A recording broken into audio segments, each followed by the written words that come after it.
Hello everybody, welcome to study based. आज हम लोग एक शॉर्ट वीडियो बनाएंगे चैप्टर 2 फेडरलिज्म पे, है ना। सिविक्स का चैप्टर नंबर 2 फेडरलिज्म है। इसमें हम लोग बेसिकली क्या करेंगे, शॉर्ट रिवीजन करेंगे पूरे चैप्टर के बीच में कि आखिर क्या क्या इसकी इंपॉर्टेंस है, क्या क्या पढ़ना है। एक बेसिक रिवीजन टाइप का ये चैप्टर होगा जिसमें हम लोग बात करेंगे, ठीक है ना। अगर हम बात करते हैं इस पूरे चैप्टर के बीच में, तो इस चैप्टर के बीच में आपको पढ़ना क्या है, इसकी एक डिटेलिंग जो है हम लोग देख लेते हैं। सबसे पहला बात करेंगे कि अगर इस चैप्टर में पढ़ना क्या है, तो यहाँ पे आपको पढ़नी इसकी डिफिनेशन, है ना। यानी आपको जानना क्या है कि फेडरलिज्म होती क्या है ना। फेडरलिज्म के बारे में आप डिटेल वे में समझेंगे कि what do you mean by the federalism, है ना। फेडरलिज्म के बाद क्या होता है कि अगर हम बात करेंगे तो यहाँ पे इसके बाद दूसरा टॉपिक आपको पढ़ना है, इसके फीचर्स पढ़ने हैं, है ना। कि आखिर हम किसी भी कंट्री को फेडरल कंट्री बोलते हैं तो ये फेडरलिज्म होंगे क्या, कौन कौन से ऐसे कॉज होंगे जिससे कि किसी पर्टिकुलर कंट्री को अगर हम कहें तो फेडरल कंट्री बोला जा सकता है, ठीक है ना।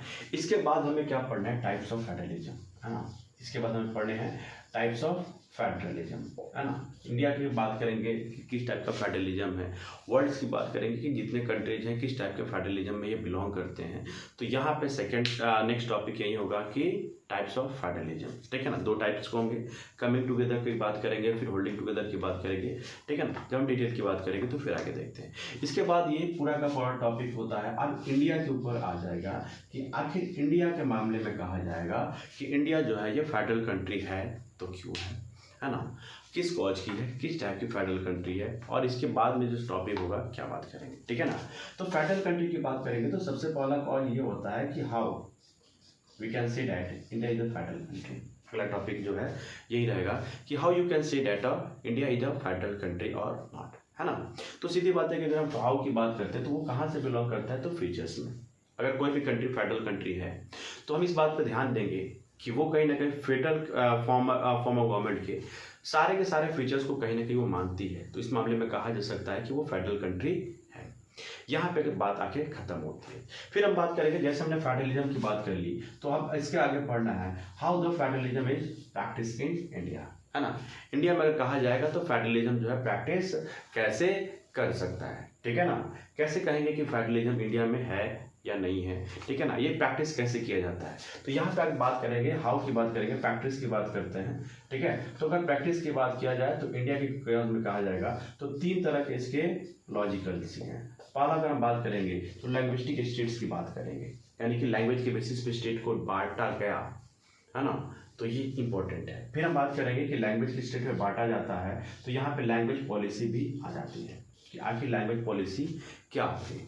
जब हम लैंग्वेज पॉलिसी की बात करेंगे तो इंटर स्टेट रिलेशनशिप भी होती है ना, ये इंपॉर्टेंट हो जाती है ना, इंटर स्टेट रिलेशनशिप, ठीक है। इसके पढ़ने के बाद क्या होता है कि हमारा जो कारवा होगा वो पहुंचेगा डिसेंट्रलाइजेशन के पास, है ना।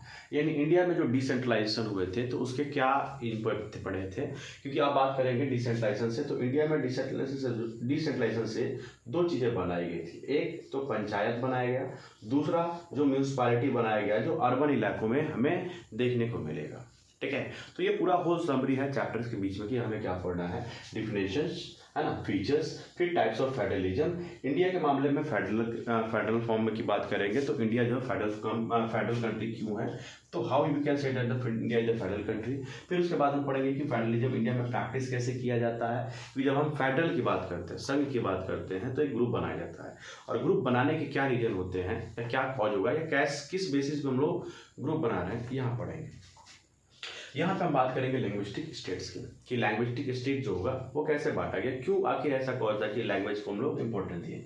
फिर लैंग्वेज पॉलिसी की बात करेंगे और फिर लास्ट में जो हम लोग इंटर स्टेट रिलेशंस की बात करेंगे। और उसके बाद सबसे लास्ट टॉपिक होगा डिसेंट्रलाइजेशन, जहाँ पे आप ये टॉपिक पढ़ेंगे कि आखिर इंडिया में डिसेंट्रलाइजेशन की जरूरत क्यों पड़ी, ठीक है। तो स्टार्ट करते हैं अपने चैप्टर्स के हिसाब से, जहाँ से हम लोग पहला टॉपिक ही पढ़ेंगे डिफिनेशंस के बारे में, ठीक है।